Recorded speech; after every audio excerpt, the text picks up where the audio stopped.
Hey guys, WIT here, and today I'm going to unbox the 12.9-inch 4th Gen iPad Pro.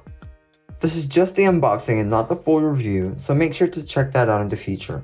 So, in the box, we have the iPad Pro itself, the manual and stickers, the USB-C to USB-C cable, and the power adapter. My power adapter is the US version because I bought it in the US.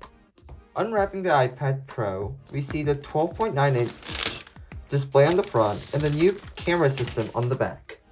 This camera is able to take wide angle and ultra wide angle photos, and on the right we have a new LiDAR scanner. I'm still unsure if I'll be using that scanner often, but we'll see.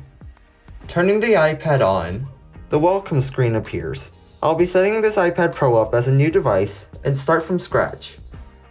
I'm going to use English, South Korea, set up manually. Apps and data, I'm not going to transfer any apps and data.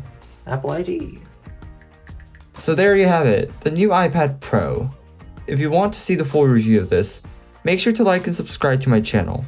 I'll be doing some speed tests and checking out the features of this device. Thank you for watching.